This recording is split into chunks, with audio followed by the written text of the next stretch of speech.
What do you like about your team defense? What are they doing well over the last number of games where you saw? There seems to be some organization there. There seems to be, for the most part, a purpose. It's going to get tested again this weekend, just like it has been the last little bit.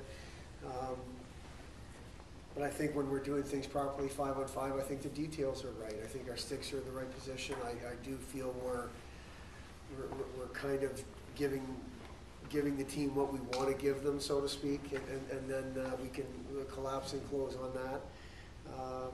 I just think it's a lot of little things, but ultimately I like the way we're competing on defense, in particular in our defensive zone. What does Miami do offensively then that will test you? They're relentless.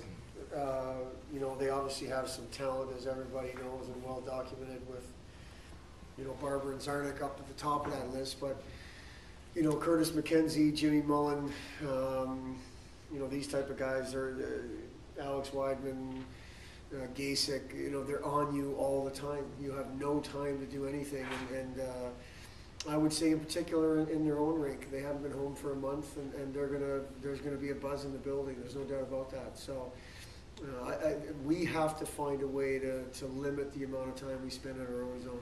As good as we think we defend, and I think when we're on, we defend pretty well 5-on-5. Miami will expose you just because they'll wear you down. And I do think they get their defensemen involved. You know, I used to be Weidman and those guys and Schilling, and now it's Matt Cato. From what I understand, he's a pretty good player. He's a young guy, but they get involved from the back end. So it's kind of pick your poison. You know, you pack it in, you give them the point, and then their defenseman can hurt you. But I think first and foremost, it's because they're relentless. They're on you for a high-level, high-skilled team. I think they compete really hard, just like I felt like Western and Notre Dame does. I think Miami competes, and which means that those top people don't give you a whole lot of breathing room.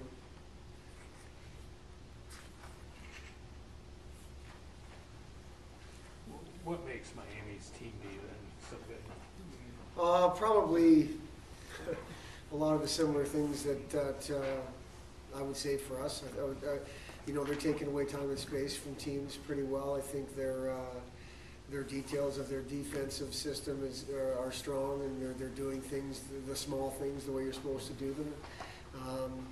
I think they've been doing it long enough now that it's almost routine. You know, again, it's hard to get a vibe on tape of how much time they're spending in their own zone, but they're not giving up a whole lot, whether it be shots or goals. They just don't give up a whole lot, and I think it's got to be based on their compete level. It's got to be based on their details being right. And again, this is, you know, Rico's been there 14 years. This defensive system has been in place for a long time, and you know, you just kind of hand it on from team to team, and this team is no different. And then the pucks, or the chances that do get through, the goaltending seems to be really, really strong. When you lose two seniors, you think there's going to be a little bit of a drop-off, and there doesn't seem to have been a drop-off at all. It seems like forever, even back to when you were at Miami, that they manage the puck well and don't put themselves in bad. Yeah, they.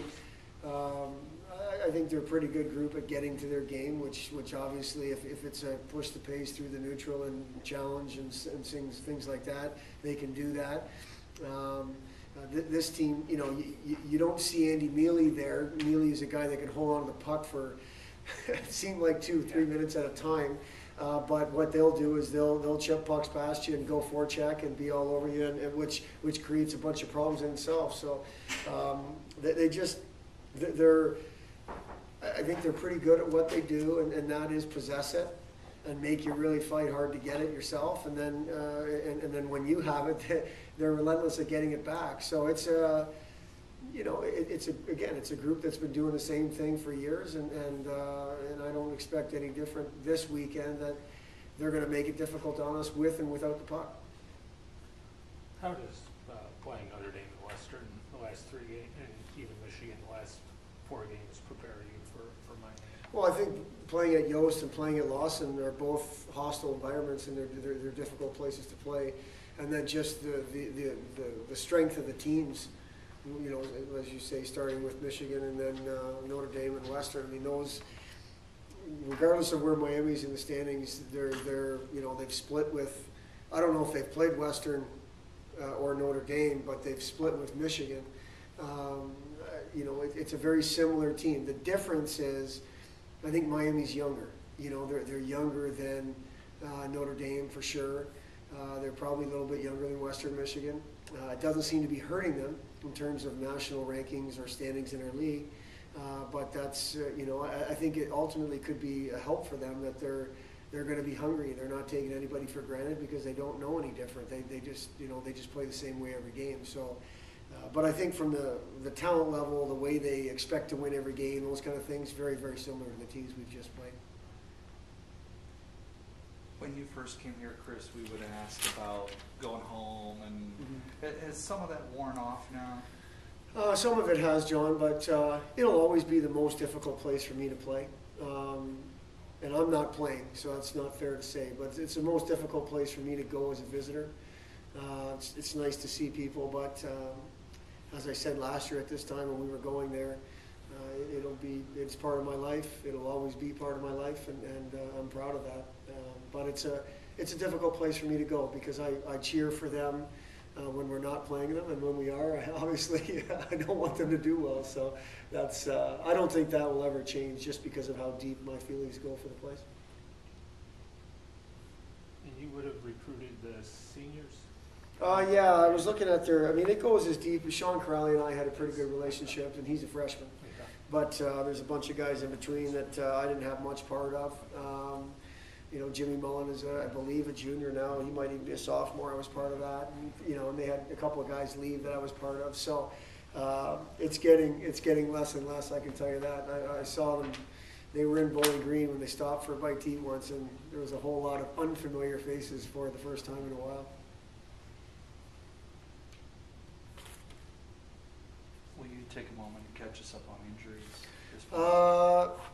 You know what? For the first time in a while, with the exception of Jake Sloat, because he's been a long-term injury, we had our full complement of forwards out there. We had, all 15 of them practicing. Brett Moeller seems to be better. He had no complaints today. Yesterday, he felt just like someone that hadn't been out there in a while. But today he was in a normal color and practicing. So we expect him to be in the conversation. Other than that, it's bottom third of the year, bumps and bruises, and nothing crazy, nothing at this point that should hold anybody out of the conversation, other than Jake. Right. And with Jake, if I remember last week correctly, you said he's kind of closing in. Yeah, he's closing in, John. But it's again, it comes back to his mobility was part of his strength, and he hasn't got it back yet.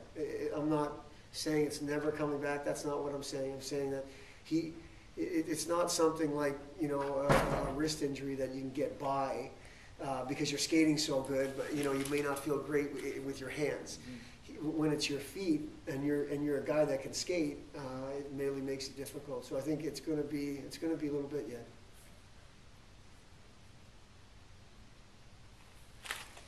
What have you seen from Dejan lately that's enabled him to finally start scoring on a consistent basis? I think consistent, you used the word. He's been more consistent in practice. He's one of those guys that just has so much talent that I don't even know if he'd been ever held to as high of a standard as being held around here. And that, I'm not being critical of anybody. I'm not being critical of Dejan, but I think Dejan is starting to realize just how much talent he has.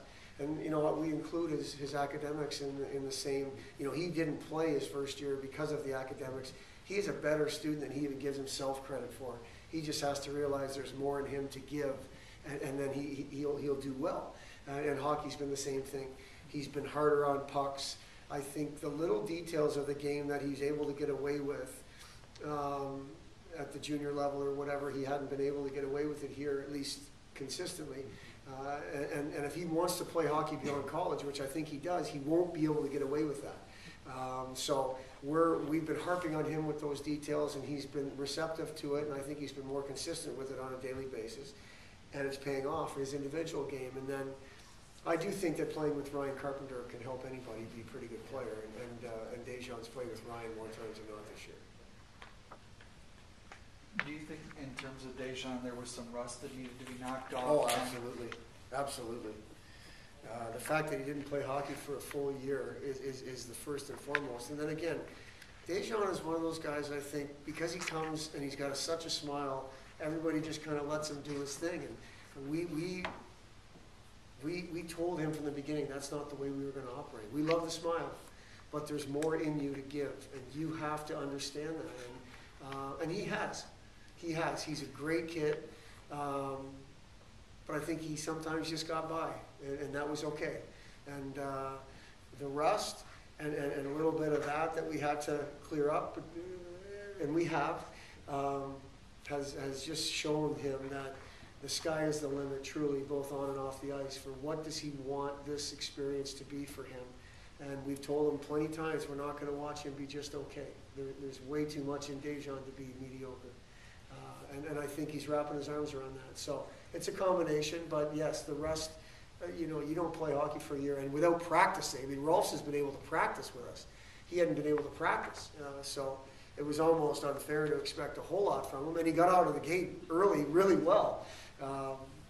Sometimes that happens and it levels off, and we him just to continue to get better and better. Seems like since the break that the team's been producing more shots per game. Do you see that as more better decision making on the ice and not shooting to get it blocked, sort of thing?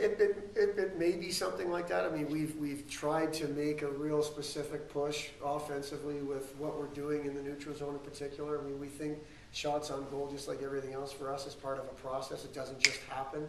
You have to do some things, and there's different parts of the ice. Obviously, you have to defend hard and get the puck. But you have to push the pace through the neutral. You have to get the puck into the offensive zone. And I think we've done that better. And I do think our defensemen are doing more with a purpose on the offensive blue line. I think there was times we were settling for mediocre hockey plays, where now we're not. I think our D-core is one that has to do things by committee, and we're not looking at one guy. But collectively, whatever 6 guys are in the lineup, they're being told, and they're accepting of that. We need better hockey plays at the offensive blue line. And they're doing that. And I think that's creating more shots as well. And then you mentioned Ryan Carpenter playing with Dejan. Carpenter's been a pretty good role here for. Yeah. What have you seen about the way he's playing? About Ryan Carpenter? Yeah. Well, there's not much not to like. You know, when you set the bar as high as Ryan does on a daily basis, you're really getting nitpicky when you're on him, or it's small details. The only issue Ryan would ever have is if he gets away from what makes him different, and that's that work ethic, that playing the game the right way, not taking shortcuts, and it happens very, very rarely that we have to. He may once in a while want to get too cute, but it's rare.